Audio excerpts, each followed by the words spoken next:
Secret friends, unite!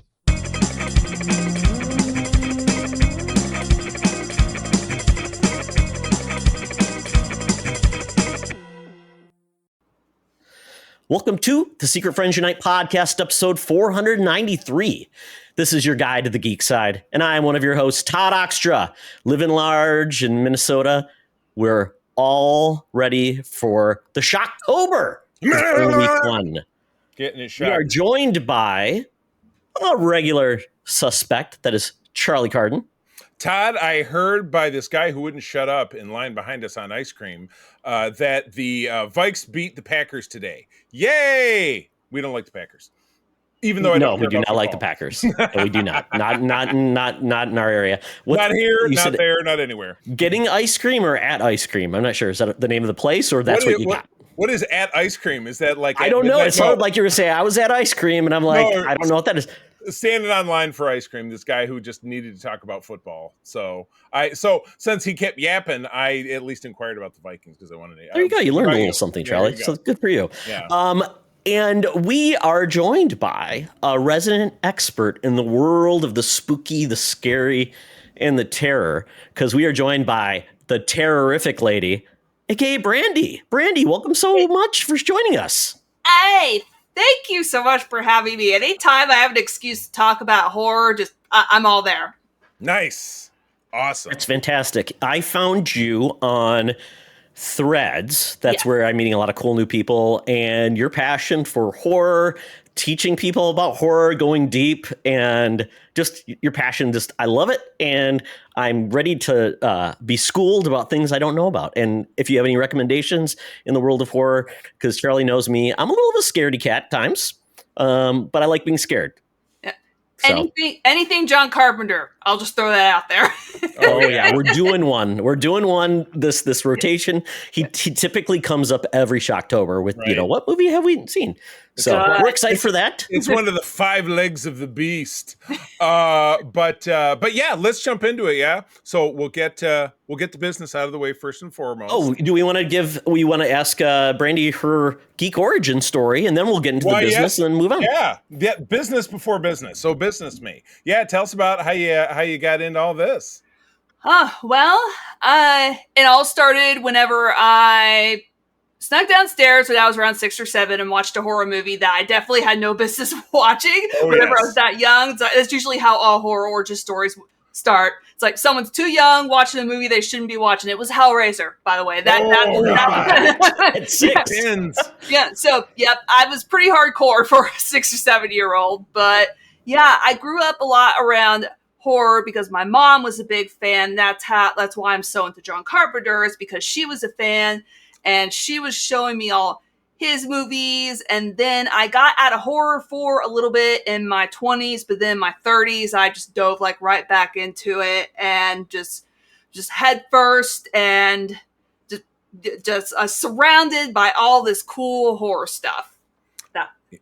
Did you have a Hallmark movie time frame or something? Yes. Is that what you did? You skipped horror, did Hallmark movies, and got back into horror. They're doing that over there now, too. No, not Hallmark movies. No. On the Hallmark Channel? No. Pumpkin Spice Romance. Oh, don't tell me that's actually it probably is. Kristen Bell and Ian Ziering. Watch out, yeah. No, Kristen Bell doesn't think that far. Well, very cool. You know what? It's amazing what resilience kids can be by being horrified at a young age. But, hey, it keeps you safe, too. It keeps, hey, don't open puzzle boxes, kids. Don't do it.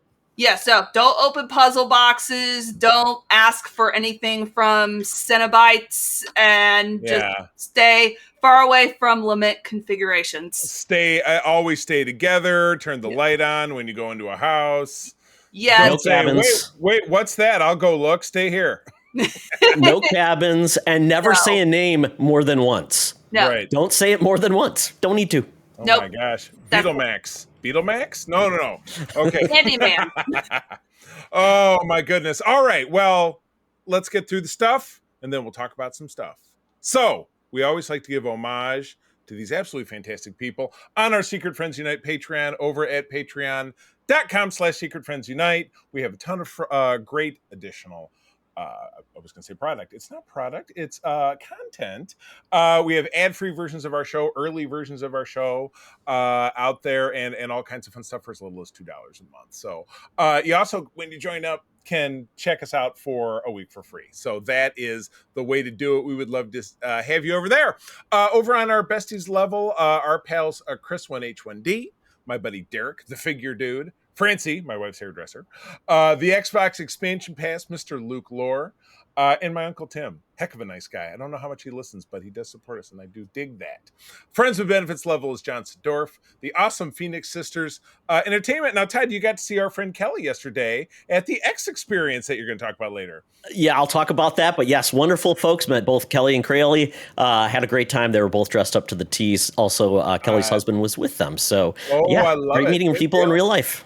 Gotcha. Brendan Myers, Corey and HD, and friend of the show, Matthew Keel. Top of the pops, number one super folks are the great Nias family out there from the Twin Cities, Sean, Stella, and Henry. We are very grateful for all of you.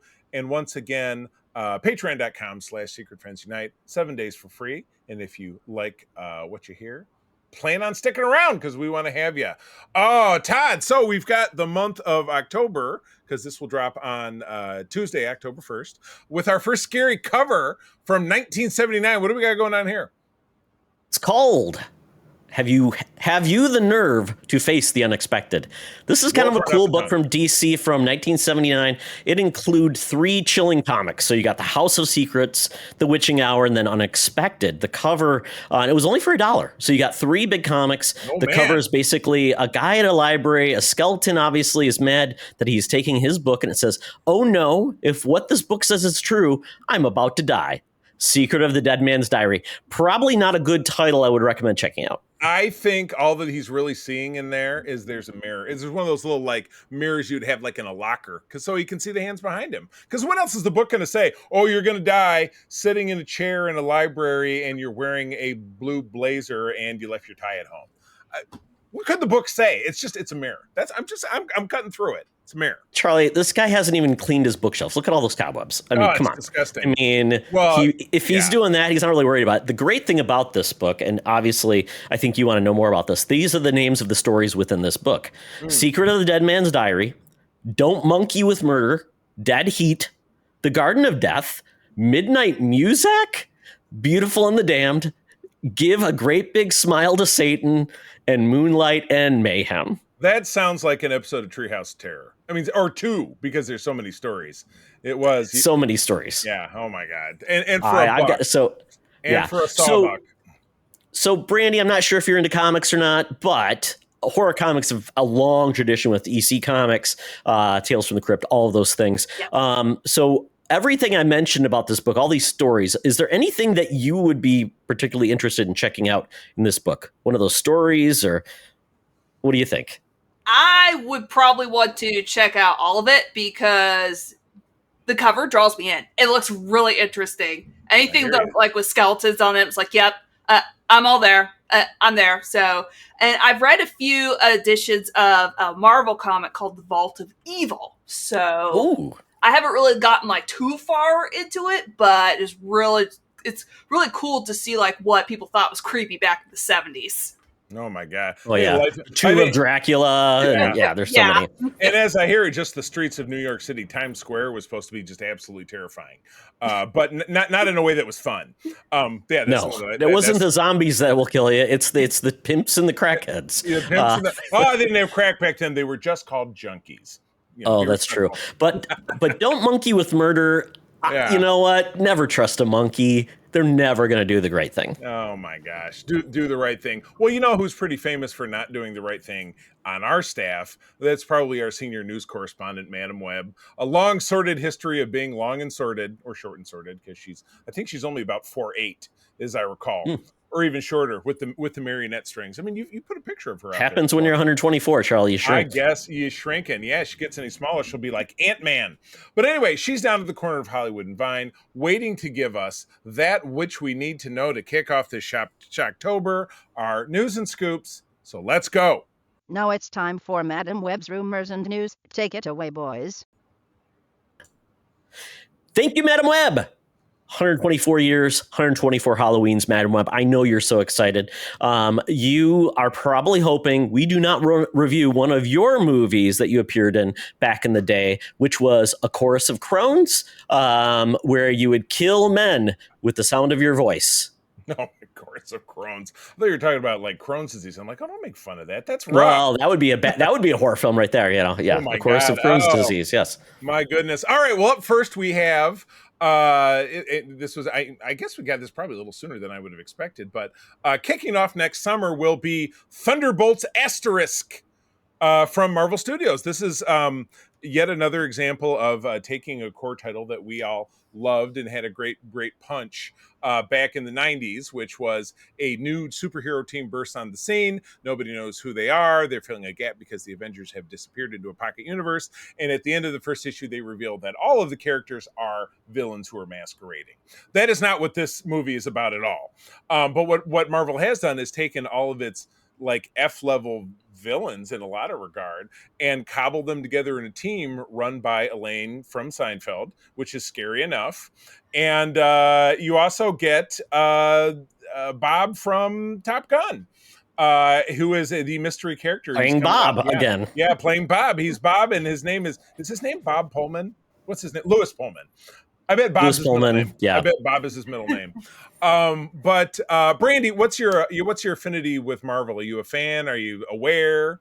Where do you land? Yeah, I was a big fan through phases 1 through 3. I kind of fell off after 3, and now I'm more of a pick and choose Marvel fan. Like if something looks interesting, I'll watch it, and if something doesn't look interesting, then I avoid it. Not married to it. Yeah, that is Marvel's big engagement issue all over since the Disney Plus television era began. Yeah. You know, that they produce a lot and some of it sticks, but when they try to stick it together with a movie property like they did with the Marvels, it fails. I mean, it was a huge failure.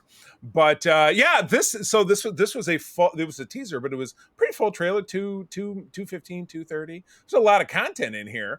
Kind of some fun moments. Of course, I watched numerous trailer breakdowns, New Rock Stars and Screen Crush and whatever. So I've gotten more into the nitty gritty. But Todd, how is this making you feel? It's making me feel better now that I've seen the trailer. It makes me feel like, okay, I get the vibe what they're going for, which I like, which is a mix of Suicide Squad, which is kind of the right way to go after it versus Guardians of the Galaxy. Right. You know, they're not playing with like, we're a family. It's like we're not friends. We're here to do business. And it is interesting because the cast is primarily post, Endgame. It's not the characters showed up. Only Bucky is the one that has, tenure before that with the main team. So he's probably going to be supervising a lot of this group's behavior, which includes the cast is. It's going to be Florence Pugh, obviously, White Widow, I guess, is what she goes by. Just Yelena Belova, I guess. I don't know that she took name, but White Widow, basically, yeah. Yeah, and then we get the rest of the characters, which is, U.S. Agent. We get a Ghost from Ant-Man and the Wasp. Yep. We get Black Widow's Taskmaster, and then we also get Red Guardian. So the Black Widow film is making like that has 3 characters in the mix, more than any other. But Bucky is a senator in this. I've read doing some of the back. That's really? Some of the backstory. Yeah, he's a senator, which I would think he'd get a haircut for that. But at one point in the trailer, he's a senator, former assassin for the Russians, and now a senator. Look, in the post-blip world, they'll probably take whoever they can get. But not John Walker? I would have expected John Walker to be the senator. Well, John Walker was, dishonorably discharged from the military, remember? He was Captain America who went nuts. So, I know that, but I mean, Bucky kind of did the same thing. But he didn't save anybody from Thanos. But, I mean, at one point in this trailer, you have Bucky hunting the other people. So it's that's probably the red herring that he said, they all start out fighting, but because they have an extended fight where Yelena is breaking into some facility and then John Walker shows up and starts shooting at her, and then they're fighting with knives, and then Ghost shows up, and so they have, but they did the same thing in the first Avengers trailer because they show that scene in the forest where Thor and Cap and Iron Man are all slugging it out. So it's probably like it's a very Three's Company kind of situation. They get it turned around, and then they're all pals. Yeah, I don't know how much we're going to get. I don't know if that's early in the movie, late in the movie, but obviously then they're brought to get Bob. And for anybody that's new, Bob is Sentry. Yes. So Sentry Marvel is Superman-ish. Yeah. Marvel's not quite together Superman. Yeah, he deals with schizophrenia. He deals with this force called the Void, which he thinks is real. We don't always know if it's real or not, but he is unstable and can't be relied upon. So essentially, he's a weapon that somebody wants to control. We don't know where he came from. And in the comics, and this is funny, if you've never heard of him, Brandy, this was basically, they tried to do some flim-flam in the comics where basically say, Sentry is an unforgotten Marvel character that we brought back. And it was a lie. They never did, and they kind of made fun of it. So it was like a mind skew. And they've tried that more than once. They did that in the Avengers about 5 or 6 years ago with a character called Voyager. That they said, here's this classic picture, and there's Voyager in the corner. So, but it was all part of the storyline. Triathlon, I think, too, was a character too. I think was yeah. You know what? So, when they've been publishing for 60 years, they got to pull out all the weird whatever. That's just how comics work. So. Yep. Yeah. And the director that's doing this, he's done a lot of television. He's actually directing Star Wars Skeleton's Crew, which I didn't know about. But he has done music videos, and then he has done smaller films, one called Robot and Frank, which is about Frank Langella. So, I mean, it'll be interesting to see how it brings us together. I like I said, I am more optimistic about this film than I was before. The fact that Sentry is being involved, and he's going to be the gun that, the gun that, maybe somebody controls that person. The fate of the Marvel universe could be changed. But so with that, Brandy, seeing the trailer, are you in or are you out? Probably when it comes to streaming, I wouldn't go pay to see it in theaters. That's how I am, like, with a lot of movies that I'm not sure about. But my only wish is that they found some plausible way to put Zemo in the Thunderbolts, because I know he was in the where is Zemo? Dude, I thought he was supposed to be part of this. That is what I had heard. So maybe he is. Yeah, you're maybe it's the asterisk plus Zemo. Right. Yeah, the asterisk is because, again, one of the scenes you see in the trailer is that they're meeting in Avengers Tower. So that is their HQ, but they're being, and again, you have, Elaine, Val, Veep, if you will, I'm just going to call her a bunch of names, is running the show, but she's very sardonic character. You've seen her in previous things, including the second Black Panther movie, and she was the one who recruited John Walker at the end of Falcon and the Winter Soldier. So I hope you watched all of those. Exactly. Marvel comes with homework. So this will be their second release after the Captain America Brave New World, which will be in February. Then we have something at the end of the summer, or something at the end. We have Blade that's supposed to come out in November. I don't. We've got. Yeah, I don't know. I think we're getting maybe something animated, probably. Yeah. With that, so we'll see. We'll see. But you know what? If you aren't interested in that, something you might be interested that's coming out very soon is a new series coming to Peacock called Hysteria. Looks so crazy. I love it. It is going to be a crazy satanic panic type of film set in the 80s, where basically everybody thought, these satanic bands that weren't really satanic, they were just using it to make money. Like, Alice Cooper, or, you think of even our time, like, blanking on the name, Marilyn Manson, they're going to destroy our souls. We're like, or Kiss. So, so these kids want to get famous. So they find out that instead of them being famous, someone gets killed. So they say, well, how do we get famous? Well, let's go into satanic music. So they form their band, do that. Yeah, right. Oh. Along the way in this town, though, something is going wrong. And that's where we get this movie that stars Julie Bowen, obviously from Family. Modern Family. But she was also in Totally Killer, which we enjoyed. Yep. Anna Camp, True Blood, Bruce Campbell, of course, from the Evil Dead films. MJ Anthony from Krampus, Chiara Azuria, and a bunch of other people. Yeah. If you know any of the rest of them. This is going to be an 8-episode series. It's going to be on Peacock, but also on your traditional USA and Sci-Fi.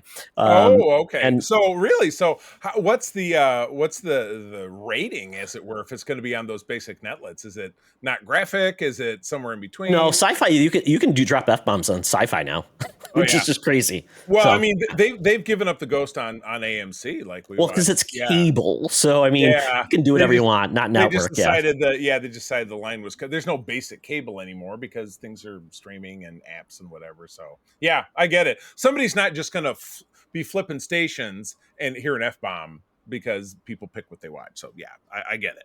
I get it. I love this though because Bruce Campbell's playing like the old cop who's probably 1 week away from retirement. Of course, he's too old for this shit. You better believe it. Exactly. And this is coming out October 18th. So there's a couple different storylines happening with this that looks very fun. Yeah. So I am very interested in this. 8 episodes though might be a little too much, and of course this is going to end up after Halloween. So we'll have a lot of. It comes on the 18th of October. So kind of late. It kind of seems like a mismatch. So I'm not sure if they're going to be able to keep the enthusiasm going. Who knows? I don't know. So is this new IP or is this based on something? New IP, and which is, it's always good to have new IP, and we've seen some wins and losses when it comes to streaming. We really like the Fear Street movies; thought those were amazing. We've got American Horror Story, which has been, it's been, good and bad at times. Brandy. So I don't know if this was on your radar or not, but what do you think? This is honestly the first time I've heard of it. Same. So. But I love Bruce Campbell because of Evil Dead 2, Army of Darkness, and then Ash versus the Evil Dead. So any horror thing or horror-related thing with Bruce Campbell, I've always got to check out. It's the law. It's horror law. It is the law. He's got the stamp.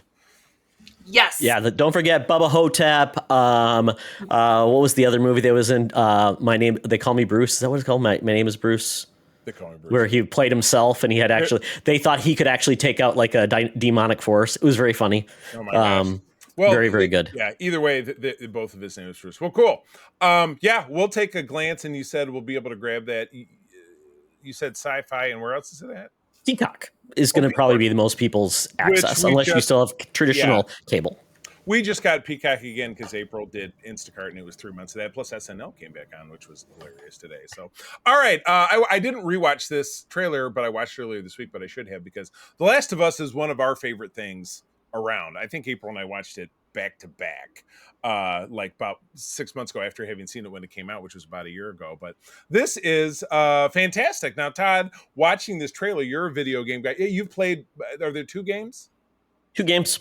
And you played. There's one DLC that came out during the first game as well. Yeah. Okay, gotcha. So, watching the trailer, are you getting a good vibe that they're sticking with what they did in season 1, which is staying pretty faithful to the game? Well, I'm going to do a pressure check. So, Brandy, do you play horror games at all, or have you played this game? I definitely do play horror games. I played The Last of Us. I haven't played The Last of Us 2. Okay. I will not imply anything because if you've at least played the game, the second one, it's a heartbreaker. It really is. It grabs at the heartstrings so much. I mean, and when I saw some of these things from the trailer, I'm like, oh, everyone's going to be so sad. But because I'm hearing there's going to be more than just one more season, because there's only 2 games, they're going to break up this game and essentially the game into 2 parts is how I think they're going to do, which is I think a smart decision. Save some of the agony for next time is what you're saying? There's a way, because the game is really split almost in 2 parts, the way they tell their storytelling. There's really 2 perspectives, which is amazing. Yeah. And they did show something in this trailer, which means they're going to touch on a little bit of that. There's some cues directly from the game where like Joel wants to teach Ellie how to play guitar, which is great. Yeah. Ellie does have a romance in this, right. Which got a lot of hate. I'm like, people really, is that what we're doing? It was a touching moment. And I will tell you, this is going to be a big Ellie season. So if you like Ellie, this is going to be a big Ellie season. And I like the fact that something I didn't expect was the Jean Smart character. That is cool. She's great at everything she's ever done, so it doesn't matter what she's doing. And it looks like Joel's getting some therapy, which is not in the game. There's not a therapy section, like, you know. Oh, really? There's not. Oh, there's not a DLC for therapy. There's no therapy minigame, which I don't know how that happened, but no. So get the right number of points to finish the game and move this like Tetris. Move things around. Exactly. So like what they did in the first season, they expanded, added some things, shifted as needed for television. Yeah. I'm very happy with because I saw a lot of things. I'm like, yep, I see where they're going, and it is going to be amazing. I That's all will I'll say. I will tell you what I am not happy with is it's coming in 2025. No! A date. We like dates. I like to put things in my calendar. Give me a Wasn't date. No, Last of not- Us 2023 January. Yep. Maybe, but that's not what this said. No. I was just saying no. January 2023. Wasn't that when the first season was? It was the first part of last year. You're correct. Yeah. Okay. So I'm trying to think. Maybe they would do the same thing. I don't know. It's I still early. hope so, but it would be. I mean, it's not. It's October, so yeah, it's 3 months. But yes, I would like to know pretty definitively when that's going to be. But I'm super fired up. This will trigger at least another rewatch of that. But it was 6 episodes, right? So it's like Very short. You just watched it in a week. It's nice and easy. All right, Todd. This next So one. I was going to ask Brandy, did you watch the show too, or just play the game? I played the first game, and I watched the first season. So that lends me to ask this question: should I play the second game before I watch season 2? Ooh, so do you play the game after you watched it, or do you play the game first? I played season 1. I played the game first. Yes. That sounds like the better track. Yeah. I think that's a cool way to do it, because I think that gives you an idea of what's different, and then you can still appreciate. Like, I really loved, because I'm like, I think they're going to do certain things, but then they brought in things I'm like, oh, I didn't expect that. That was cool. So if you've got the time, it's probably about a 25-hour game, and it's and I think you're just going to really start seeing how, like, I think it also give you perspective, like, well, how are they going to do this? So I think it could become a good mind exercise too. So that's my recommendation, but you could always watch it and then play along. Yeah. We played a little of the game, and I know because it's one player, it was April doing it, and she got stuck on something. It was like, this is whatever. I gave it a shot. I don't know that I ever tried it, but I mean, we own the game, so we certainly could. Or just watch the cutscenes if you don't want to play it. That's always another thing. That is what we did. We did actually end up watching the cutscenes, and you're right. It was very faithful, and that's pretty exciting to do that. All right, okay, Todd. You and I have a difference of opinion on the whole John Wick thing. I know you. The fight scenes are so great, or whatever it is, and I'm like, the opinion is I am right and you're wrong. Oh, it's funny that I'm rubber and you're glue, so you're wrong. But anyway, well, maybe Brandy can be the tiebreaker in this one. We'll see about that. But anyway, the John Wick is proliferating. They already had or have a television series coming out. Yes, based the Continental. On the Continental, which is one of the prime locations. Now we're spinning off into having a lady John Wick. It's Ana de Armas. She's a ballerina. She brought Elton John with her for some reason because I hear him singing. And it's pretty tiny gruesome. dancer. Yeah. I'm sorry. She's from Brooklyn. It's a tiny dancer. Like Tony Danza, like what we were talking about earlier today. Yes, like Tony Danza. But yeah, this is a full trailer for Ballerina, which I assume I do not remember in a tag when it's coming out. Before the end of the year? No, this will be 2025. Okay, so gotcha. This will be it'll be June 6, 2025. Wow, this is essentially Black Widow. I mean, it's not. I mean, it is not John Wick 4. It's going to be essentially during.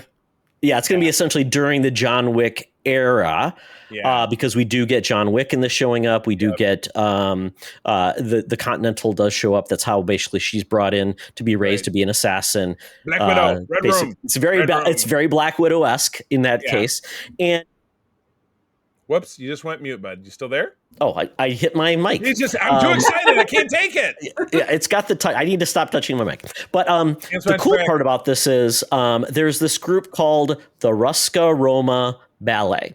So rolls right off the tongue. So John Wick was raised by them. And so basically they create assassins. And so she is going to be trained as a ballerina. And Angelica Houston is the dame of the ballet company. And, if you think back to Black Widow's remembering of the Red Room, which happened in Avengers Age of Ultron, that crusty old lady looks a little like Angelica Houston, as I recall.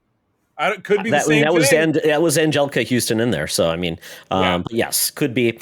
So, yes, this is essentially going to be another part of the John Wick era, which is, I mean, it's full of assassins. So there's going to be, there's going to be more you can play with in this world, and we do obviously get. And the cool part is they don't even beat around the bush; they do meet each other. And and she says basically, "Are you the one they called Baba Yaga?"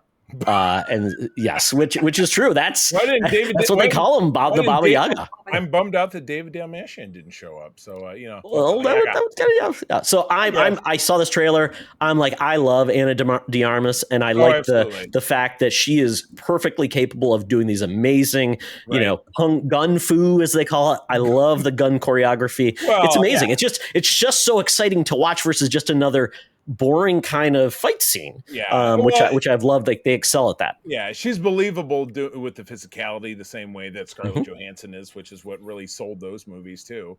And it's not just stunt doubling and all this different stuff. But yeah, it's polo punches kind of deal. And do the John Wick movies do well? Like this, is this going to be a factor? Oh, they are huge. Like everyone gets bigger. Like John Wick 3, I think, made like $500 million. Yeah, they're huge. Well, it is very telling that they're 9 months ahead of promoting it, because again, it's going to be, you've got to make sure the audiences can connect the dots. Otherwise, that John Wick success is not going to rub off. It's just going to be like, oh, okay, it's whatever. It's Black Widow. I already watched a Marvel movie this summer. You got to make the connection.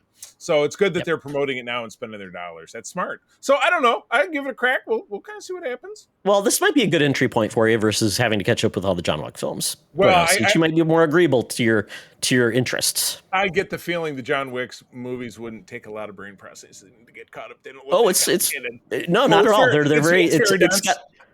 It's got a good mythology though, which I think is kind of cool versus your standard is that most recent one.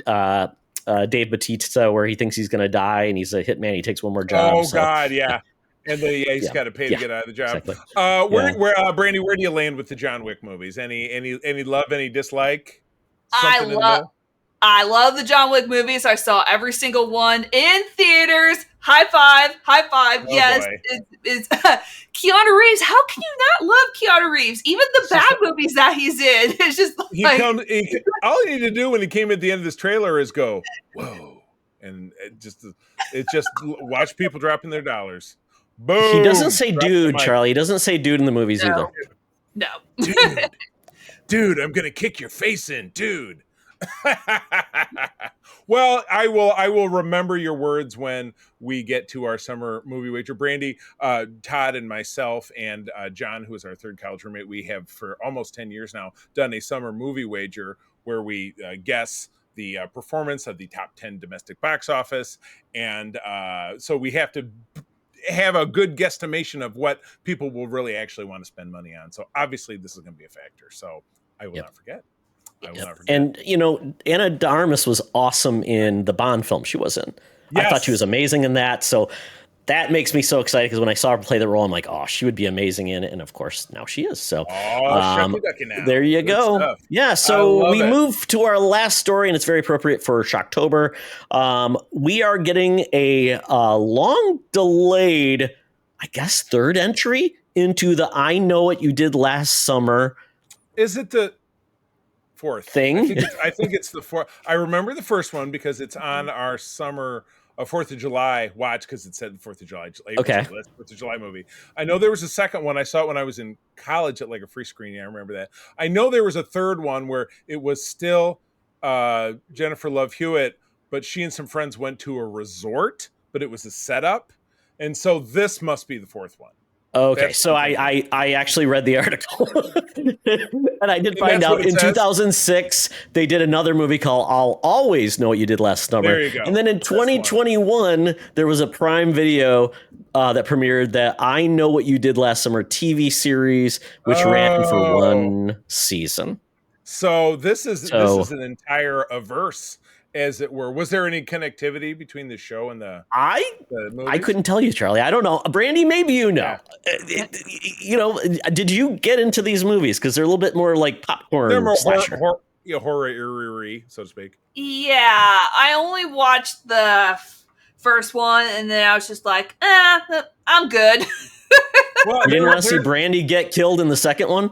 yeah, there's no Brandy. There's nothing was like, distinguishing what? about any of the other films, but yeah, I mean, when is there ever? And like, is there anything really stand out in Halloween 2 through 17 or however the hell many it is they made before they rebooted it, or Yeah. Friday the 13th? Oh, he threw a kid I into a didn't helicopter know blade, these. you know, Apparently, these were based on a book series too, no clue, which I didn't know that. no clue. So anyway, Lois Duncan wrote them. Your article is saying that Freddie Prinze Jr. and Love Hewitt are negotiating to bring it back as early as last year, and now there's some news. Something's happening. Yeah, Freddie Prinze Jr. is officially joining the sequel film. So maybe I have to watch the second one because I can't remember to see who died, who lived. I couldn't remember. So I'm like, did they survive? And then they just yeah, in the first film, Sarah Michelle Gellar dies. Ryan Felipe dies. The two of these two live. And then obviously Jennifer Love Hewitt continues to survive, and so did he. So I'm guessing they're the evergreen ones, and any other friends they brought along got, I think, not Omar Epps, but like Brandy and some other young black actor at that time was like the kind of, maybe they both got killed. Now I have to watch the second one. You've thrown now we all have to watch them. So Brandy, now we have homework. We all have to watch this trilogy and maybe the TV series too. I don't know. I'm not going to sign anybody up for that, but at least watch the second movie and see who survives. Yeah, that seems a stretch. So anyway, we love this kind of stuff. I know we'll be down with it, and it does have a release date. This is also a summer movie next year. So will July this horror film be a factor? I don't know. Probably not. But then again, we've seen other horror movies that have really taken off. Like Black Phone did last year, still got into our top 10. So the Scream movies have done really well, even if they get delayed and they keep coming. So, I don't know if we need like all of the other really kind of not so great late 90s, early 2000s, those films to all come back. But if they're good and somebody's got a good idea, why not? Yeah, I hear you. All right.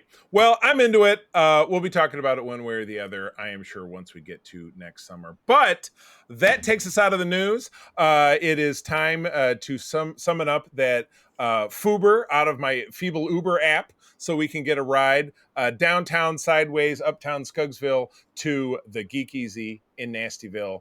Get in this gross cab. It smells like Beetlejuice. Oh, don't say it 3 times. But the AM radio is playing, and I hear this advertisement. Hey, Secret Friends Unite, let me tell you about Zencastr. We use them for our show, and now they're supporting us. Zencastr is now the all-in-one solution making podcasting easy. It's the ultimate web-based podcasting solution. Provides high-quality audio and video podcast production and hosting. With a full suite of professional tools, podcasters can seamlessly record, produce, and publish studio-quality content, all from one dashboard. Being a creator has never been easier.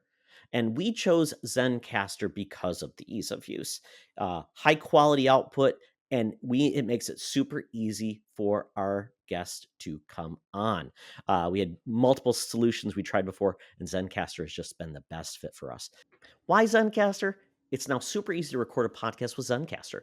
Log in using your browser and start recording a high-quality podcast right away. Record studio-quality sounds and up to 4K video with your guests. Feel a sense of zen knowing Zencastr's multi-layered backups ensure you always have your recordings in the highest quality, even if the connection is unstable. Have you ever worried what you sound like? Zencastr's post-production process makes you sound buttery smooth. It automatically removes those ums and ahs in your recording. It removes those awkward pauses in conversation too. Set the right podcast loudness and levels while reducing background noise with the click of a button. So if you're interested in making an easy, high-quality podcast just with the click of a browser button, go to zencastr.com/pricing and use my code SFU1. You'll get 30% off your first month of any Zencastr paid plan. I want you to have the same easy experiences I do for all my podcasting and content needs. It's time to share your story. Now back to the show. Talk nerdy to me. Talk nerdy to me. We're sitting in the Geek Easy, cover bands playing, drinks are poured, and we are ready to get our nerd on. So, Brandy, tell us what you're geeking out about right now.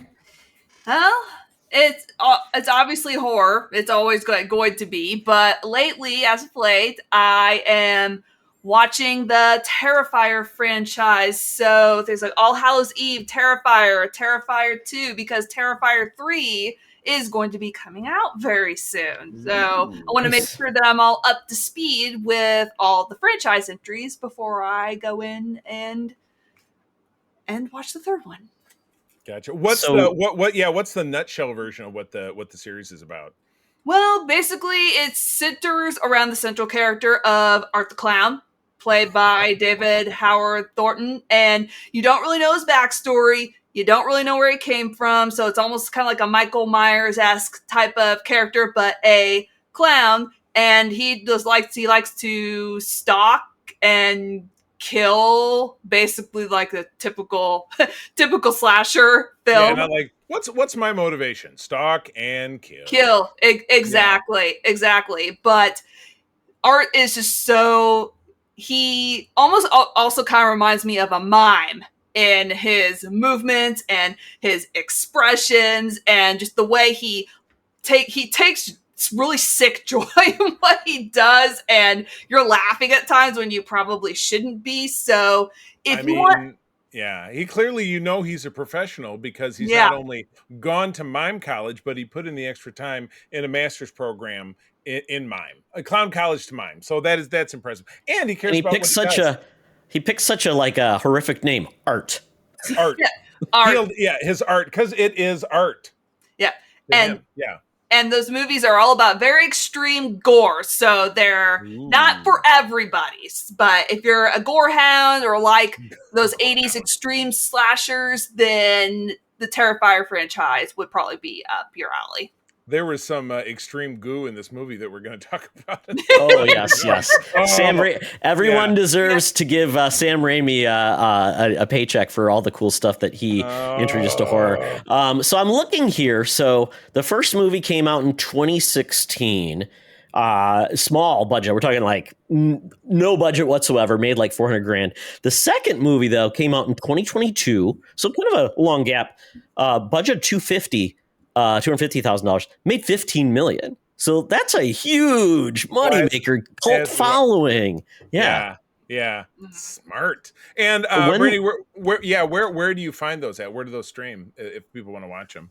Well, you could pretty much find All Hallows Eve, which is the anthology pre-Terrifier. You could pretty much find that streaming anywhere. Okay. Terrifier, the same thing. You can find that pretty much streaming anywhere. But Terrifier 2, the only place I know of off the top of my head it might be it's streaming is Screambox. And okay. So Screambox, but it may be streaming some other places. But gotcha. Yeah. Good to know. Good. Yeah, I love to shout that out in case we catch somebody's ear and they want to check it out. But yeah, that sounds on par. So when is the third movie coming out? October 11th of this year. Ooh. Okay. And where will that be? That's a streamer as well, or that's in theaters? It's going to be in theaters now. I don't know for how long, but around here, it's only going to be in theaters for like about 5 days. So not super limited release. Yeah. Got it. No. Interesting. Oh, cool. Good deal. Oh, well, and it looks like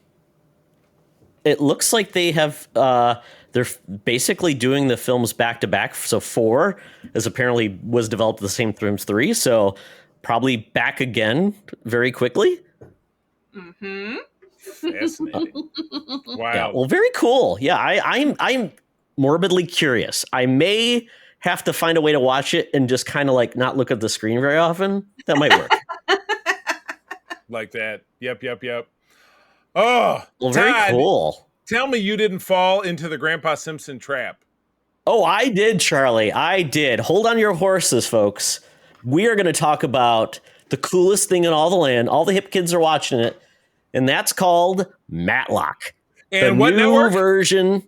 It is on Paramount Plus. I laugh. I laugh because we saw an episode of Big Bang just this morning that starred the titular Matlock, if I'm not mistaken. Oh, really? Oh, yes. Oh. Well, she was. Not Andy Griffith. No. Oh, No, of okay. your program. No, the actress in question was the mother. Kathy Bates. Was the mother to Mayim Bialik's character of Amy on Big Bang. Oh, I didn't know that. I guess I missed that season. Okay. Yeah. Cool. Well, very good. Yeah. So Matlock, if many of you are probably too young to remember, Brandy, I don't even know if you've ever heard of Matlock. I have. The original. Okay. Andy Griffith was. Wait a second. Did he end everything with, I got one more question? Oh, that was Columbo. Sorry. That's Columbo. Sorry. Yes. We do need a Columbo comeback too. But yeah, Matlock was a series about a very sweet Southern gentleman played by Andy Griffith, who is an octogenarian, maybe septuagenarian. I don't know. He was at age of like 60 plus. That was all part of the whole thing. Was he was kind of a supposed to be a retired lawyer and was brought back. And it just got a huge following back in the day when you had like Diagnosis Murder, She Wrote. I mean, all these things where the main character was of a certain age, which they played off of, which was very cool. I didn't watch a lot of Matlock, but obviously it's a bit of an ongoing joke with a lot of people of a certain age. Yeah. Well, this version, what intrigued me was Kathy Bates, who is an Oscar winner, has been in everything under the sun, phenomenal actress. You know what? The fact that she said this might be her last thing she does before she retires, it had me intrigued. What made her do this show, except for obviously money? And it's a cool premise, basically about this woman. Her real name is Maddie Matlock, and she does joke about, like the lawyer on the old TV show. So what? Oh, it's breaking the fourth wall. It breaks the fourth wall. So it doesn't shy away from it. And it really sets up a premise of what the show is like. So basically at this point, she was a lawyer. She retired about 30 years ago, and she's in her older age now. She has to take care of her grandson, and she needs a way to make money. So she weasels her way in to a basically a client meeting or a meeting at this law firm where she's able to sneak in and then essentially immediately show her worth as someone might be of use to the firm. So it's a very cool concept. It's got a lot of interesting actors you might have seen before. Beau Bridges is also in this. He plays like the head of the law firm. And then you've got, I'm trying to remember the one character's name. He plays the son of Beau Bridges, but there's some things going on there too. But I thought the show, I don't want to spoil anything, but I think it's well worth watching because there's more to it than I initially thought. And I'm like, okay, I'll come back to this. So I thought it was great. Very, very clever, very funny. Kathy Bates has given her best, and I really, really liked it. I watched this. You watched the NCIS prequel. I'm just kidding. Exactly. Yeah. Not everything is yes. Yeah, not everything is prequel. That is interesting. So I mean, I admire Kathy Bates' talent, and you're right. If this is the one on which she hangs her shingle, maybe it's worth something. I don't know. But your main excitement, we've already kind of talked it up a little bit, was something you did yesterday. Yeah, so the Uncanny Experience is an event that happens in Minneapolis. This is done at the Minneapolis Club, which is this building that was created in 1908, built there. And it stands alone in Minneapolis as like the coolest looking building because it's among these skyscrapers and things. And it looks like looks like Xavier's Mansion is the best way to put it. The School for the Gifted. And it's a really nice little area, easy to get to downtown Minneapolis. And I interviewed the creators of this. This is the second year. I wanted to interview them. So I did that on our Spotlight show about a year ago. Mm-hmm. Then we had one of the leads come on, Chandler, and he was a guest on our show. We talked about one of the X-Men. Yeah. Great people. And they do this event. It's an immersive experience is the best way to put it. It's like a Renfest almost, where you show up and you're a part of the student clientele at Xavier's Institute. You see all the instructors. You can join a house, almost like a frat, which is like the Hellfire Club, Xavier's Institute, all the different houses as part of that. The Morlocks are one group too. That's awesome. there was cheerleaders, which was kind of fun because it was like there was a pep rally at the end of the day, which was fun. You get someone, they're trying to recruit you. So I think, have I got my badge? Okay, I've got my badge here too. So basically I have freshmen, because that was the thing. If you're a freshman, you're tagged, and then the house you're in. And so it was very cool. They had lectures by different people about doing different things. Like there was a PE section you could do with Professor Logan outside. So if you wanted to get in shape to take on the Sentinels, there was a Professor Forge was doing 3D printing presentation, kind of a lecture. And I attended 2 of them. I went to Gail Simone's panel. She's the new writer for the Uncanny X-Men, but she's done Batgirl. She's done a lot of titles. She's an amazing writer. She came with her husband, and it was funny because her husband was essentially the moderator, which is cool. Very nice guy. He's such a big fan of his wife. You can just tell. He's like, he's a nice guy. Gail Simone's an older person, probably in her late 50s, but she originally wasn't a writer. She was a hairdresser. And that's where she got started. And then she said, I want to do something else. I hope Francie's listening. Maybe she will. There you go, Francie. Francie, this could be your time. Yeah. So she cut her teeth on the Simpsons comic book. That was her first job. Well, so they were looking for someone that could speak in the voice of the Simpsons. So yeah, she was there. And then I got to do a cool panel. I got to go to a lecture by Chris Claremont. I didn't even know he was teaching that one because I was going to go to his panel today, but I decided, he did something about the history of the Hellfire Club. It was funny though, because Chris is now 73 years old. Obviously he's the godfather of the modern X-Men. Yes. And he started giving his presentation. He was going to give us, he thought he was doing a presentation on evolution. So it was very funny. He put in his British accent because he was born he moved to the US at age 3. And then the moderator for it kind of said, Chris, we're actually here for the history of the Hellfire Club. He looks over and goes, he turned off his accent and he put on his New York accent and did it. Oh my gosh. That's very funny. Charming, very clever. Yeah. I did get to ask a question and it was fun. He would have talked all day, but they had to hush him off stage because the dude loves to talk. It was a blast. Yeah. I had so much fun. They had vendors.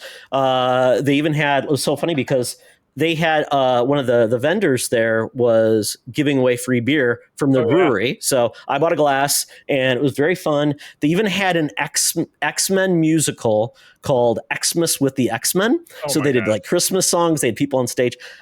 It was a very LGBTQ positive environment. So they really embraced that. And at the end of the day, before I left, they did a rally, a pep rally to pick the leader of the house. And so how did we pick the leader of the house? There was a RuPaul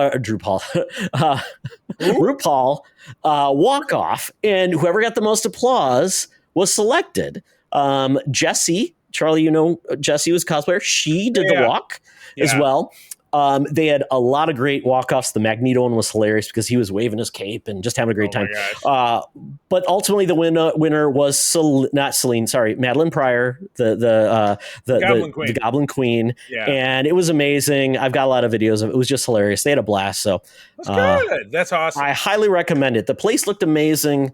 Everybody just had a good time. So if you're this is really for X-Men fan. If you're just a casual, like I want to go to a con, it's not the place because quite honestly, you'll be bored because you're like, where's everything else? But they had an X-Men 97 cast as well, which was cool and very, very good time. Ran into a bunch of folks I knew too, which was great. Yeah. That's awesome. Yeah, like you said, and like you had remarked to me, said, somebody could do a Spider-Man show like this and be dynamic. Why not? I would fly somewhere to go to a show like that and dust off my Spider-Man noir tog. So that is a hot outfit to wear, I'll tell you, because head to toe and vests and pants and I don't know. I'd still do it though. And considering how big the Avengers right now, they could do an Avengers one. I mean, there's a lot of things. They did that on Ms. Marvel. Yeah, an Avengers one would be awesome. All right, well that's awesome. And so that is an annual event that's ongoing. It's annual. It's 2 days long. They even have a Hellfire Gala on Saturday night. They had. I didn't go to that, but a lot of people did. Yeah. Awesome. Good deal. Well, I'll crank through kind of quick. A couple of things I saw this weekend. I always struggle. Sometimes I have to send myself an email midweek. I'm like, here's what I saw this week. Because we do a lot of stuff. April and I watch a lot of shows together. But one thing that I booked a number of weeks ago that I really wanted to see, and it was one of these from not Fandango. What's the special event company? Fathom Events. Fathom Events is this documentary about the life of Christopher Reeve, Superman, who all of us from our generation are very, very familiar with. They talked about his early start. He is an East Coast guy, came up in the theater, went to Juilliard. His best friend was Robin Williams because they were classmates there, and covering, his breakout to stardom and how Superman was a movie that just lit the imagination of the world on fire. It was the most incredible thing ever. And his career over the next decade, and how he ultimately wanted to be a bit more of a serious actor. But in 1995, he took this crippling fall off of a horse at an event and broke his neck, practically ripped his head off. His body was paralyzed, as everybody knows, from the neck down. And everything that followed in the next nearly decade between then and that and his death, he died of heart failure in 2004. But all of the advocacy and very, very hard work that he did for people who have spinal cord injuries of this type, and concluded with showing how his research and things that he did have now made this quantum leap forward in people who had conditions like his or even worse now being able to maintain this incredible amount of mobility. So it was based around that. His wife, who very tragically died less than 2 years later of lung cancer, leaving their son an orphan at age 6. It was bring tears to your eyes. It was co-produced by HBO and CNN, which means it'll show up on Max sooner or later. But I give it the highest recommendation, but be prepared to have a little lumpy lump in your throat because it's a whole lot of emotion. But it was exceptionally well done. I was then now scanning my mind trying to figure out what the hell else am I going to talk about. And I realized that the latest Walking Dead show is back. So season 2 of Daryl Dixon in France. The show now, and again, this is season 2. Originally, it was supposed to be about Daryl and then Carol, because they were the platonic pair of the Walking Dead crew. But it was going to film in France. Actress Melissa McBride couldn't get a passport, whatever the reason was, so she was dropped from the show in the first season. Well, between season 1 and season 2, they were able to resolve that. So now the show is back as it was originally intended to be a duo. So in this first episode, which dropped today, I'm watching it on AMC Plus. You can grab AMC Plus through Prime, or you can grab it as a standalone, get a week trial. And it's only Charlie will put his credentials in the chat for everybody. Yes, you can have my credit card information too. It's only $5 a month, which as streamers go, that's pretty cheap. Yeah. That's on the low end. But this did a nice touch. It was kind of like 75-25 Carol's story. Carol's still in the US trying to figure out how to get over to France because that's where she found out that Daryl ended up. So she meets this nice man and they form a friendship, but of course there's lots of walkers and blah, blah, blah. And at the end of it, they fly off in a Cessna, which my dad flew a Cessna when I was a kid. That's not going to get to France from Maine, which is where they launched from. But lots of gas. Yes, which they did. And I don't want to give everything away because I think it's worth watching. But you do get a little piece of what's the ongoing plot threads that were happening in season 1 over in France with the people that Daryl had met. But then they show that this season on, and it's only 6 episodes, so things will happen very quickly. But you see that obviously the plot lines come together, and there's lots of explosions and walkers, because the whole first season was about these weirdly enhanced walkers that somebody had been experimenting on, and they were doing different shit. I don't want to spoil it, but I would tune in. I would absolutely tune in. And then finally, and I just heard that the show got canceled, which is a drag. April and I loved the show Orphan Black, which was Tatiana Maslany. It was about 7 or 8 years ago, about a hyper clone thing. It happened in Toronto. It's a very Canadian show that we enjoyed very much. It was on for several seasons. They brought it back, set in Boston, the year 2050, with Kristen Ritter, who apparently does not age, which is funny because it's about her being a clone. And she looks like she did, 20 years ago when she was in Breaking Bad. But it's 10 episodes, but now it's over. So now we can just watch it and it can just be done with. But we watched the first episode and got a little bit into the second one. But yeah, it's about her. She is a replicant of sorts. She escapes. Clock jumps forward 2 years. She's being caught, but she runs into a younger version of herself. Just in the street, and then gets entangled in the plotline. And then characters from the first show come back as well. So again, we're only 2 episodes in, but Todd, did you ever tune into that show? Nope. not for you. Brandy, I was talking. I fired through The Walking Dead, which is of course kind of a horror thing. Have you ever dabbled? Are you a fan? I have every graphic novel, Same. Yep. huge fit, and I have a love-hate relationship with the show. Many do. So, I love how they did Rick, though. I thought that they were very faithful to how Rick was in the graphic novel. So if anything good came out of it, would have to have been Andrew Lincoln's turn as Rick Grimes. Yeah, and his little miniseries, which was on earlier this year, Rick and Michonne, was fantastic. And I would, if you enjoyed his character, I would recommend tuning in. It was only, again, they do them in little 6-episode chunks, which is, I like 6-episode chunks. That 6-episode chunks is good for these little spin-offs because you don't have to get too inside baseball. But anyway, AMC Plus for both of those shows, and that's what I'd recommend. But without further ado, we are done here. Time to skip out of the Geek Easy. Again, they spit in my burger. I think there's gasoline in my drink, so I'm not going to pay. But I did get. Why did we invite Brandy here? I don't mean, know. I'm wondering that myself. Why do we keep coming back to this place? Because we never pay. But anyway, I've got my phone out. I've got my Air Qantas app opened up. Time to get a flight to land down under Hologram Tina, and the mutants are waiting for week 1 of Shocktober. Drag me to hell. Welcome to another edition of Thunderdome.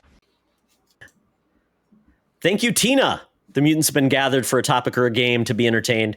And this week, it's Shocktober.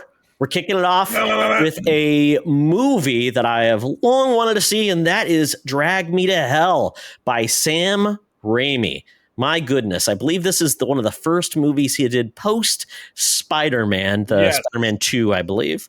The third one was in 2007. This is 2009. Oh, that's right. So, okay. So, this movie by Sam Raimi came out in May 2009. And it was a budget of $30 million, made $90 million. So that's a very, very, very successful film.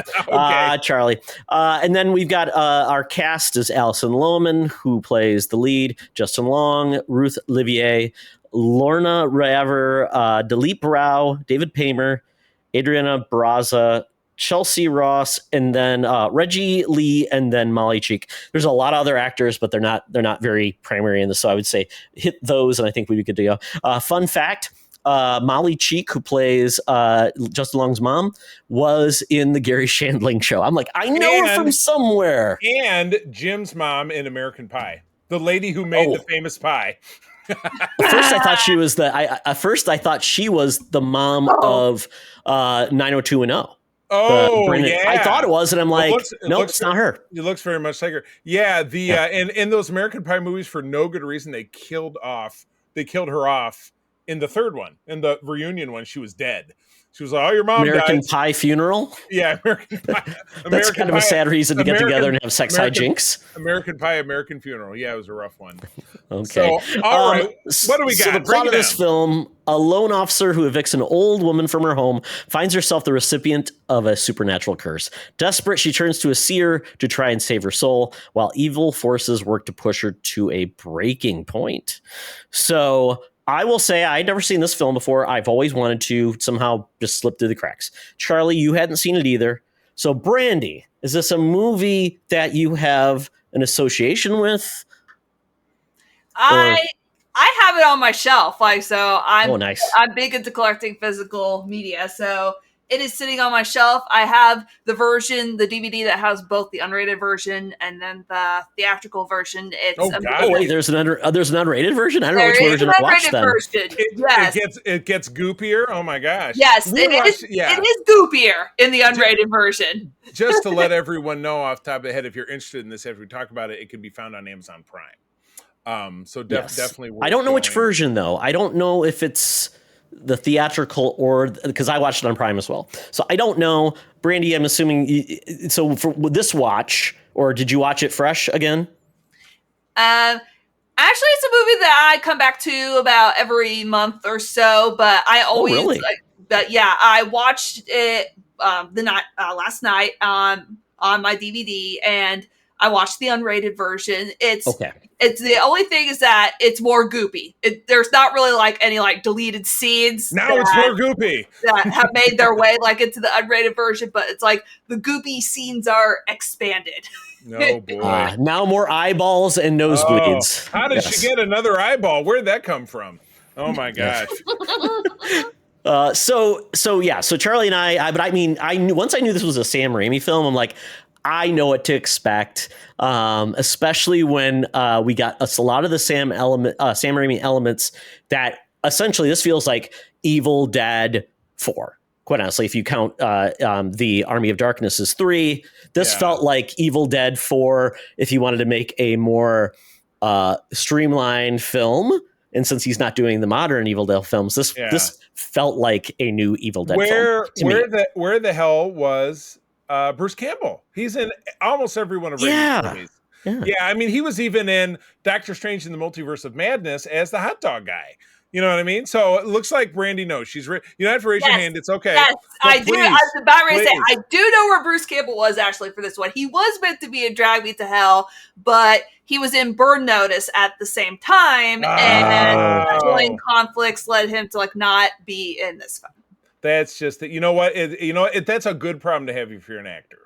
For the actors I've known in my time, it's good to have scheduling conflicts. But we did get the Oldsmobile, so that showed up. Yes, she resurrected. That was dragged out of Uncle Ben's grave, and he got the Oldsmobile. See, maybe that's the problem. This vehicle if you see that vehicle and someone offers you a deal on it, light it on fire. Keep walking by. by.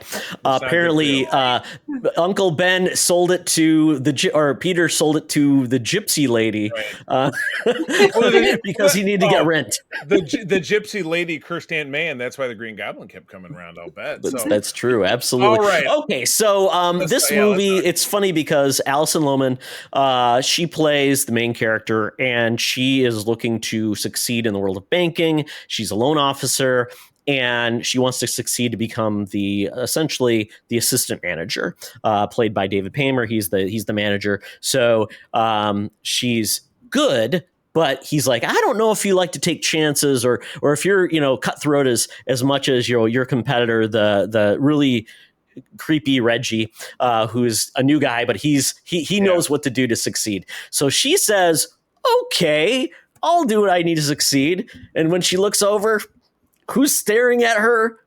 It is Mrs. Ganoush. Yeah. Nice old lady. Yes, Mrs. Baba Ganoush. Got it. Yeah, so yes. you have this old lady who's hacking up a lung, and she's blind in one eye, and she's like, I've gotten 2 notices that they're going to evict me. Can you help me out and give me a third one, because I just can't make money, yada yada yada. And so Alison Lohman's character is obviously kind of a soft touch, because she's like, just milk her a little bit, but she's like, well, I remember that David Paymer said I got to be a hard ass if I want to get the big promotion. So she goes in there, and he's like, well, the bank makes a lot of money if you kick her out, but it's totally up to you. So it's just like, you're really setting her up for the fall here. And so she goes back and tells Baba Ganoush lady, you're out of there. Lady freaks out, jumps on her. But it's funny though, because when she's doing this, and we kind of actually skipped the very beginning of this movie where we're basically informed that there's something bad's going to happen. And that is back in 1969, we find out this little boy is sick. He sees a woman who apparently has some abilities to and a mansion in kind of like an exorcist. Yeah, a weird mansion in Reseda, or in where they have the Rose Bowl. I thought, well, Pasadena, not Reseda. So basically they bring her. Apparently their son stole a necklace from a gypsy, as we'll call them, because that's not the appropriate term. Apparently it's not looked upon the Romanese. There you go. Yes. And so the woman knows that she has to do something to save this boy. And then we find out there's this creature called the Lamia that is looking basically to drag someone to hell. That's kind of like there's 3 stages. And if I miss anything, Brandy, by all means, step in, because you've seen this a lot, so you probably could recite this. So go ahead. It's like, what I have to say is I don't think the punishment fit the crime at all. Just like No, in it was a either lady of those who- yeah. cases. It's just like, okay, so the boy stole a necklace. The father even said, hey, we tried to give it back and they refused. Just like, what Said, nope, gotta church? die. Yeah, it's like, yeah, it's like, you stole a necklace. You're going to burn in hell for all eternity. It's just like, boo. And then was denying that woman the loan, just like, or kicking her out of the house, just like really bad. Yeah. But then, gee, I wouldn't feel so bad, like, doing that after she freaking cursed me. Well, and it's like the little boy when he's trying to run from the curse.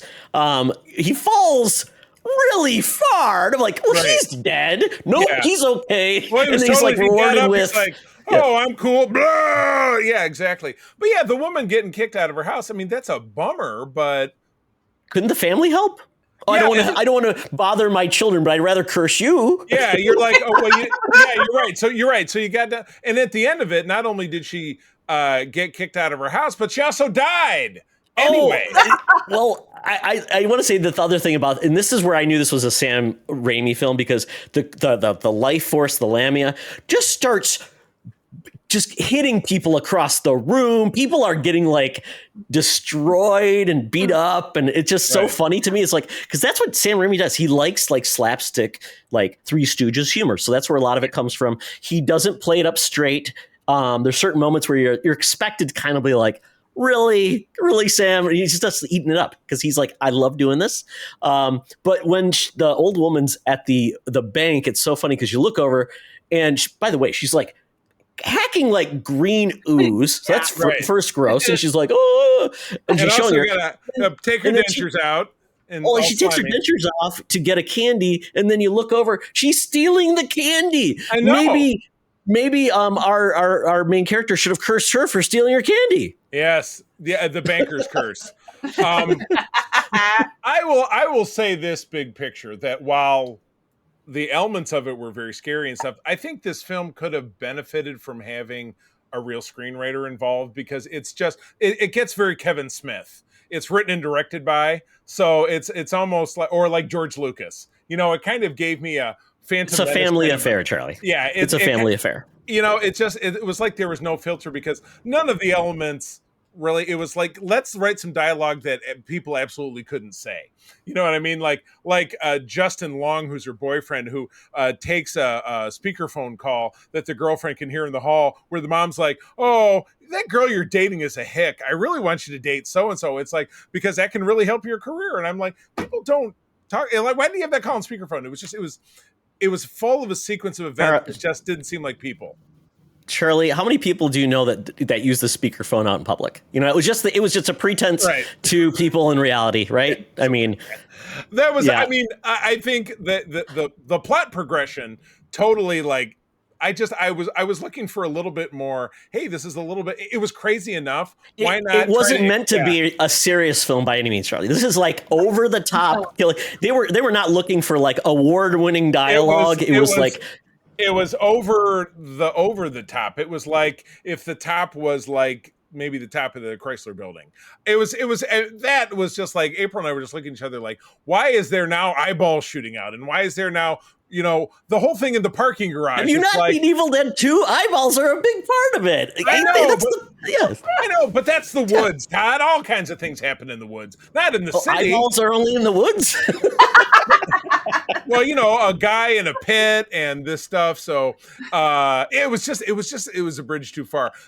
But still, anyway. Yeah, so I thought it was funny because, you see the woman take that, and then as soon as she tells her loan, the woman bends down and says, oh, help me, and then she says, no, ma'am, you have shamed me, and then I'm going to kill you with my gross teeth. I mean, she came at her like I couldn't believe. And then, as I said, we then jump to she's going to her car, but the lady's in her back seat and is trying to murder her. And then Alison Lohman fortunately carried out a U.S. mail tray with a stapler in it, so she's fighting her off with a stapler. There was 4 or 5 sequences in this film where her hair gets ripped off. Poor Alison Lohman's hair gets ripped loose. Ouch. Including the final indignity of the Yes. cemetery at the end. But anyway, don't want to get too far ahead. Yeah, I'm So surprised that Brandy- she didn't go bald. Yeah. Exactly. And yeah, she looked perfect. So take us through like kind of like, where this craziness goes. Where the what? The craziness of this movie goes. Oh, Where's it, boy. where are we going next? Oh boy. So she was it. After all that, she ends up getting after the old woman gets a staple in the eye, after cars get crashed, after she gets a ruler stuck down her throat, she ends up like picking up this little old woman, picking up this big old brick. I don't know where she got that from, just like in a parking lot. But cinder blocks in the parking structure. It's falling apart. Yeah. So she smashes her car window, drags her out, and then she rips a button off of Christine's coat. And crushes it. Yeah. Yeah, she like breathes on it and says, yeah, now you are gonna be begging, like, come begging to me. It's just like, really? Because she denied you, she pretty much denied your request for a payment plan and kicked you out of your house. You're going to say, well, that you're going to burn in hell for all eternity. Finances. I thought it was so funny because once she got the button, she's like, okay, see you later. Yes, bye. She's like, bye. Peace out. Oh, is that all? It was like the tension was here, and then it's like, okay, we're down here. Now we're going back. And then, Yeah. it's funny because, that's where, it is so funny because Christine's like, everything's coming up, Christine. Yeah, I got attacked, but man, I'm doing my work, gonna get this job, and it's gonna be awesome. Yeah. Right. Got Justin. First of all, I also kind of dislike Justin Long, but that's a whole separate issue.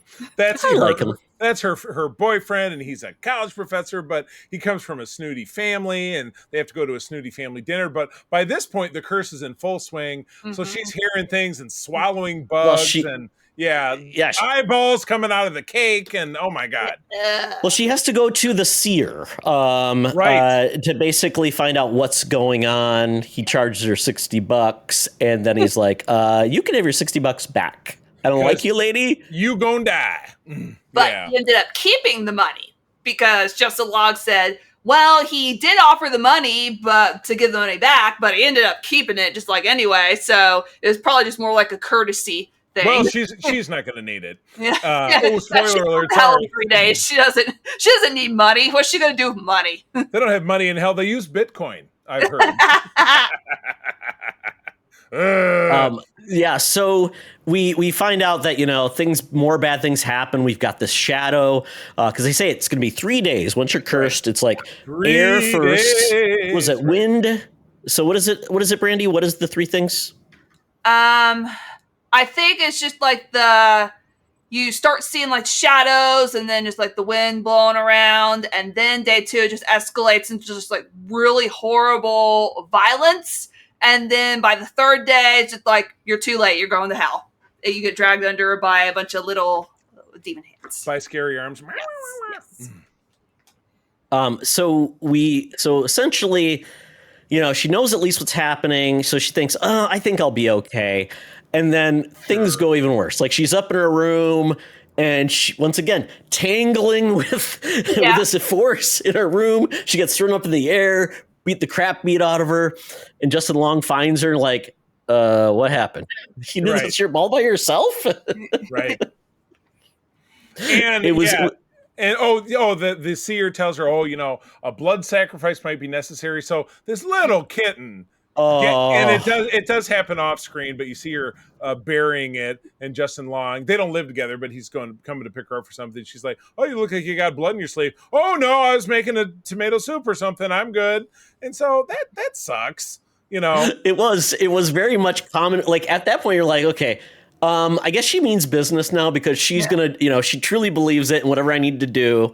And then, you know what? She thinks everything's going to be fine now. Everything's good. Once again, every time she thinks like, oh yeah, everything's going to be great. We're good and it's fine. And then she's at the bank and things are going okay.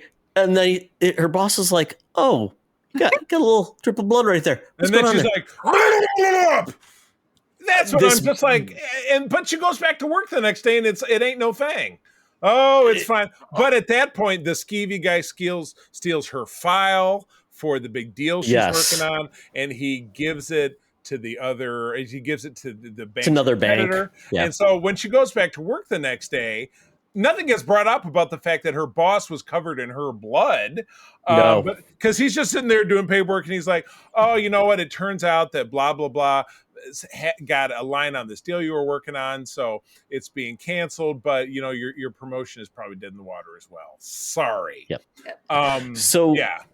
Yeah, so then she goes back to the seer and says, hey, I do what you said to do and didn't work. What happened? He's like, what I do is not precise science. You're like, when I hit you over the head with this baseball bat, that will be a precise science.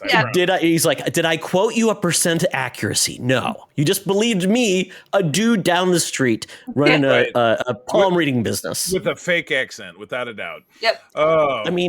I mean, it's not like he has like, I don't know, does he have like a, what is it, Better Business Bureau ranking? Like, top 500, fortune readers in the area? I didn't see a diploma on his wall. I don't know that I was buying the veracity of what he had going on. But anyway, so this is taking us through day 2. So he finally says to her, well, I need 10 grand and I'm going to take you to a special practitioner, and it's the lady from the beginning of the film.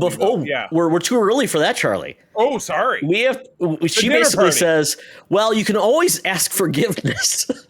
Oh, that's So she goes to this family member of the Romani lady that was mentioned to her, and the Romani lady is very curt with her, but still lets her in. But it's the funeral because the lady's dead. But of course, naturally, it becomes a comedy of errors when Alison Lohman falls on the crazy lady. They tumble out of the coffin, and it's just more goo on her face. And I'm just like, oh my. She goos directly in her mouth. The teeth. There's no teeth anymore, so it's just you just see gummy on her face. Yeah, and then I think that it was the old lady's granddaughter that she's like, yeah, you still think you're going to make everything right for her? You deserve exactly what you're going to get, or exactly what's coming to you. It's like, Jesus. Ouch! Come on. But at that point, when you've done that at a funeral, you just need to get out of there ASAP. Don't talk to anybody, just leave. That's like from Clerks. Don't you remember the little? Yes. Oh God, her body fell out. Oh my God. So from there, then we're back. We go to the family dinner. Family dinner where she makes a cake that while she's looking at it, she's having hallucinations. The cake has an eyeball. She stabs it with a knife. Blood shoots out. I mean, guys. And then there's more flies. Flies. The knife, the fork disappears too. That's the other part. Like, where'd the fork go? I don't know. And then fly comes out of her mouth, and then it was so funny because it's like, oh, it's raisin cake. So everybody looks, oh no, there's raisins here. Are those flies? Oh my God, flies and eyeballs. So that doesn't go well. It doesn't really impress the mother, the mother who was dissing her on the phone earlier. That scene ends, but now we get to the point where she's back to the series. She says nothing's working. What can you do? And then, as I was alluding to, they need 10 grand so that they can hire the woman from the beginning of the movie who's obviously that was back in 1969. Now it's 40 years later, but she's still doing exorcism. So we get to this exorcism scene, but yeah, Alison Lohman is running around her house trying to raise up enough money for a pawn shop. But while she's first of all a loan officer, I worked in a bank for a few years. These loan officers don't make enough to have a nice house like that in LA, but she is still running around and gathering up all her stuff. And the old lady's skeleton or a dead body pops out and is gooing on her and smash. She has an anvil in her tool shed. That was classic Raimi. Always go to the shed. Something's there to kill something, and something bad would always happen in a shed. Yeah, so she's able to, while she's getting choked, cut the rope so the anvil falls on the dead body's head and the eyeballs shoot out. And I think more goo in her mouth. You're right. It was just, they were just going for broke at this point, but I wasn't being amused by it the way that you guys were. It was just. I was enjoying it so much. It made me feel like I was a kid watching Evil Dead 2. So Brandy, now that she's got the 10 grand, well, $3,800 apparently. Yeah, right. They take pity on her, and then they go see Dana. And what happens then? They gotta go. Okay, so they end up at she ends up getting the 3,800 and her boyfriend's like, no, I just paid him. I just flat out paid them because I love you and I don't know what's going on, but I know that you believe in it. And so I promised to always take care of you, so I just paid them. So that's out of the way. And so they end up pulling to this house, and I remember him saying, like, do you want me to go in with you? She's like, nah, I'm going to go in by myself. He goes, okay, cool. So I guess there's an unspoken promise. He's out. I'm going to the strip club. I'm out. All right. Yeah, like, I'm going to Starbucks, going to Barnes & Noble, going to read some books, have some coffee. About 2 hours. Right. Is that good? Yeah, 2 hours good. Some kind of promise to, like, pick her up later. If it wraps up sooner, text me. We're good. Yep. And then this whole seance thing starts happening. So they do the little, like, introductions, like, have their coffee, like, their drinks, whatever. Then they end up sitting at this seance table, and they bring this goat into the room. This big, big ass white goat. And she's like, what the hell? Goat. And the seance lady's like, no, please, we're doing everything just like for your own good, please. It's by the book, the Necronomicon. Yep. Yeah, exactly. And so she's like, hey, and she has like this big old machete thing. And she's like, Christine, here's what's going to happen. I'm going to summon the Lamia into me. Once it's into me, then you're going to put my hand on the goat. And then there's this other, I guess, her assistant or something. And she's like, it sounds like one of those things that, like a Halloween party, you put your hand in the thing of grapes and its eyeballs, and the other one it's like the Treehouse Horror. The other one's the spaghetti and its intestines or whatever, or something like that. Yeah. This was her hair, and these were her eyes. Yes. Yep. And then so he's like, then that's okay, assistant. That's when you strike. You're gonna kill the goat, and then the Lamia is gonna go away. So that's the whole plan. Well, does the plan work? No, man. Not. It was like Three's Company. It does. We got a talking goat for a little bit. Oh my god! Yeah, he was really nailing it. Oh my god! That is, if there was anything that was Sam Raimi, it's that freaking goat. Whenever the Lamia spirit gets put in that goat, like you tricked me, you. It really should have been a llama, don't you think? The Lamia and the llama. No, those are a lot harder to come across, Charlie. And it made me think of, like, was that the inspiration for Black Thomas and the Witch? Maybe. Maybe. Oh, there you go. Maybe. Oh my gosh. It was so anyway, the seance doesn't end up working out. Everything falls apart. And so we are out of time. So what is the last gambit? What's the last gambit? Oh, I love the seance where, like, everybody was getting turned. It was, essentially, what was her assistant? He goes up in the air. He's going crazy. Classic Raimi. He lands in the fire. It was, and he's still okay. Yeah, everything's good to go. And then it fails. So then she basically, they say, you have to take this cursed object and give it to someone to pass it along. Because at this point, we can't do anything, and you're running out of time. So you better figure out who you're going to give it to. Give it over.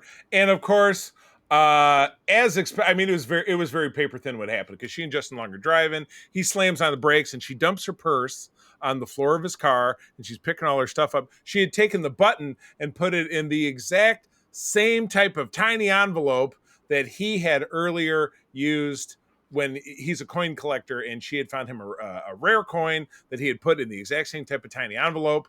And guess what? You could see it coming a mile away. The envelopes gets mixed up. So what does she do with the envelope that she has in her possession that she thinks? Hey, Brandy, you want? Well, she tries to give it to Stu. She chickens out. Yeah. Yeah, well, I think, at first, it's like she's in this diner. It's just like, okay, who am I going to give this to? At first, she just sees this old man who's on oxygen. She's like, okay, well, I guess her thought process is, I guess he's dying anyway. But then his wife, like, really do me a solid here, buddy. That'd be great. Yeah, and so then she's like, damn, no. And then she thinks, okay, well, I'm going to give it to Stu because he's a jerk. And then I guess Stu's crying because he's just like, oh, you found out, like, what I did when I stole your file and I gave it to that bank. Don't tell our boss, like, don't tell anybody. And then I guess she's just like, my dad will be so sad. Yeah. Who was her dad? Who was the dude's dad? I don't know. I know, that just seems so random to me. Like, what does his dad come into it? It's weird. Yeah, whatever. No idea. So I guess she changes around. I was like, well, he's a jerk, but he has to deserve to go to hell. Then she's thinking, okay, who does deserve this. And then she looks at a newspaper, sees an obituary, the old woman's in there. She ends up going to the seer. The seer's looking up something in a book, and then she's like, Romani give blessings and gifts to their departed, so would only make sense you could gift a curse. So yes, I do think you can give the curse to someone who has passed on. So that's her plan. She's going to give that button to the old woman, give that curse. The gift of a curse. Yeah. What do you give to everybody who has something? What do you give to the person who doesn't have everything? A curse. So, guys, if you need a present for, a friend or a frenemy, I'm gifting you a curse. A cursed button. So, may you always run out of toilet paper. What is she? What has to happen? Because the old lady is already buried in the ground. So Alison Lohman becomes a champion grave exhumer in the rain. Was it raining when she started, or did it start raining after she was already done? Who knows? But by the time she gets down to the bottom of it, she is coated in mud. It looked like she was digging in stone, just the way it was raining, But she finds it and cracks it open. And she tries to take the envelope. She wads up and puts in the old lady's mouth. And then the rain picks up. So now the grave is flooded and the body comes out and it's still lumbering over. It's able to grab her hair again. Oh my God. I would think she'd be wearing a Shatner toupee by this point. You know what I mean? And she even mentions it. She goes, "You'll never pull my hair again." I'm like, yes. It's like, that's the last of my hair you're getting. So while she grapples with obviously with the dead body, she leaves the wadded up envelope with the dead body, and she's like, "I'm out." And she's like, no. Okay, what am I forgetting? Well, I hopefully you mentioned the part where you think she's going to get out. And then the damn cross. Bonk. Oh, God. I laughed so hard. I'm like, yes. I'm like, oh, you can't end like this. That would be horrible. Right. Yes. And so she does get out of there and goes home. And the next day, she and Justin Long are going to catch a train. They're going to Santa Barbara to her parents, cottage. And then listening to her voicemail that her boss is like, "Hey, it turns out that we figured out everything about so-and-so and he's fired. So you got the job. I will see you on Monday. Everything is good." She's like, "I'm walking Everything's going. Everything's coming up, Christine." She's like, "I'm walking on sunshine." Okay, so what was the deal that she had to buy that coat? Was there something was there something about that coat that was like a must-have? I know it was about the ongoing thing about a coat, but yeah, who knows? I don't know. Tell us, Brandy. Yeah, just she did mention later on that that coat is, and that coat's really nasty. The coat that she did have on that the old woman ripped the button off of, but she just thought that coat was cute. Okay, if I was walking past that window and saw that coat, I would get it. I think it was cute. It just seemed like a weird ad. She's like, "Oh," and she was talking to the lady through were you just trying to run out the clock? We need an extra 90 seconds on the movie. It seemed weird to me. She wants a nice new coat, fresh new beginning. That's how I took it. 80% of my wardrobe is covered in slime. Maggots. Exactly. But now that I'm getting this new job, I can work. So anyway, she and Justin Long are getting ready. He's got a ring in his pocket before she walks up. He's going to propose.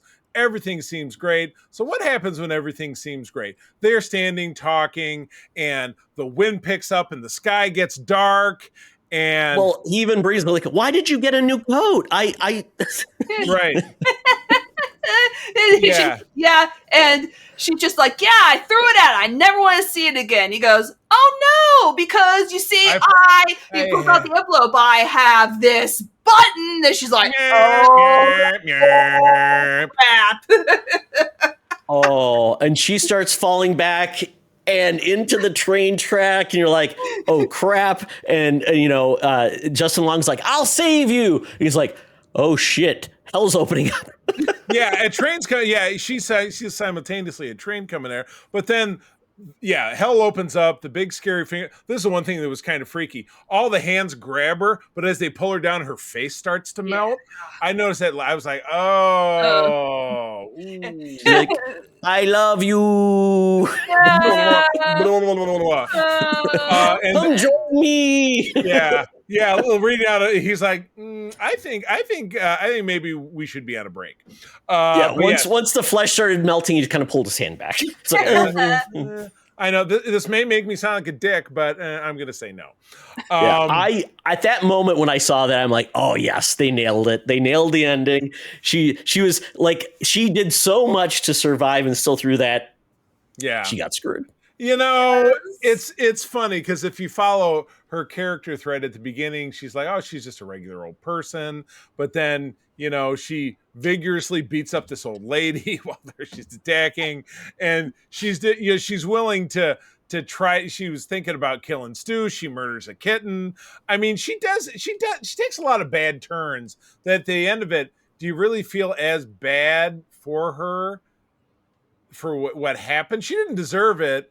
But then she also, you kind of saw her true colors. She tried to do the right thing so many times. And then she didn't. That's the frustrating part. Killing a cat. But yeah, she really did try. She worked really hard to stay alive. But what do they say in sports analogy? The other team just wanted it more.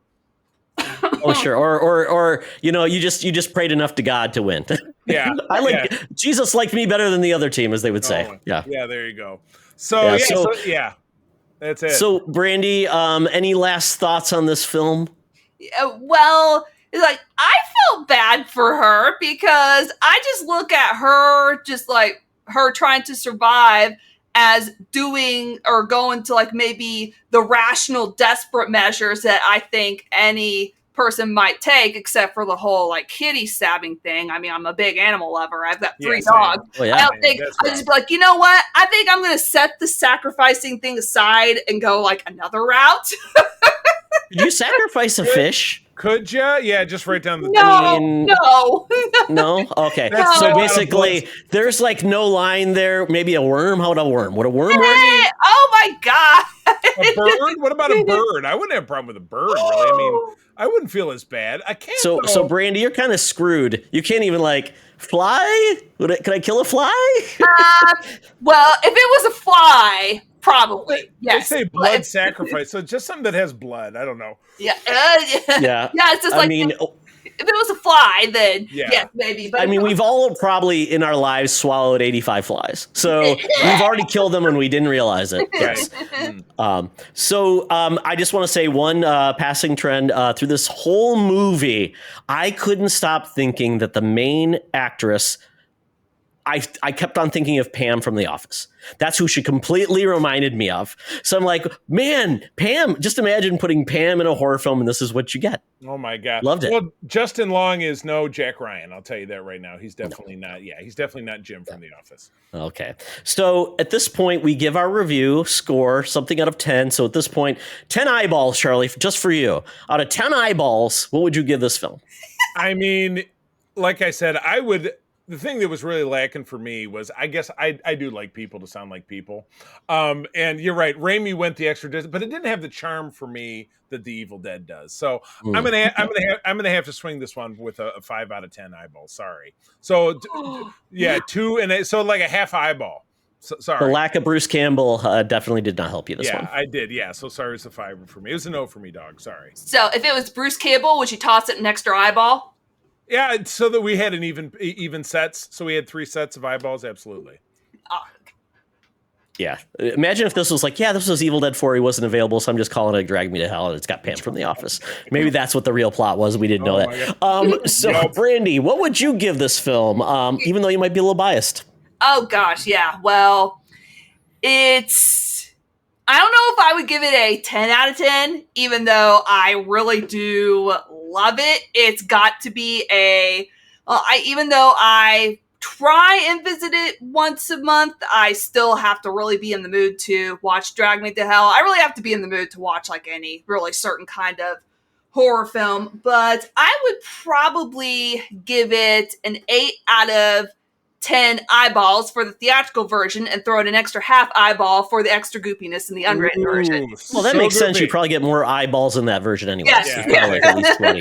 It's the gravy. I agree. All right. Well, Mr. Raimi Lover, what do you got for us? I'm giving it 8 because, like, I love finding these movies that for some reason I missed, and I just watch it. I'm like, wow, that was so much fun. And I just loved what it captured. I loved like the tropes of like the gypsies and, all those things. And then like no one does like Sam Raimi films anymore, where it's kind of like kind of jokey at times, but then it's like jokey, weird, and then really scary. And it's like, it's a really weird, unique balance and dance that I just feel at some points, it's like, we just don't get that enough anymore. But that's what I'm giving it. So that is it. Week 2 is coming up next. And I hope you look forward to that. We have another special guest coming for that. So it's going to be a lot of fun having, I believe Luke Lore's coming on for, I think it's The Fog. Yes. Yeah. That one was The Fog. That one was my pick because I haven't seen it. So yeah, good stuff. Yeah. Well, Brandy, thank you so much for being here. Where do people find you out there on socials? Well, people can find me on Instagram and Threads at Terrorific Lady. I always say it's like terrific, except terrorific. Terrorific. Yeah, or horrific, yes. And if YouTube is people's thing, they can also find me on YouTube at The Terrorific Lady. And on Twitch, I stream once a week on there, just doing video games and chilling as Terrific Lady as well.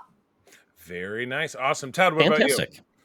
They can follow me on Threads and Instagram at Tioxtra, at Secret Friends Unite. Check me out there. Have a good time.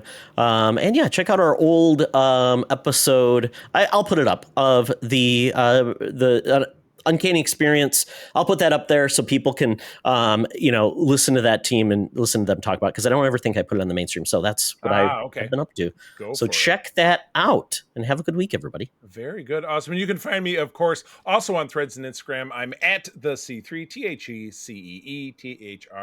TheCeeThree. Also very active on our Secret Friends Discord and United Trekkers of Michigan, which is a Star Trek Discord that my wife and I run. Having a rockin' good time. Always. Friends, one more time, thank you for joining us. I'm going to tell you that sharing is caring. Keep on trucking.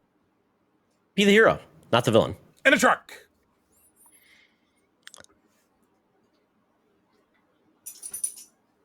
Boo.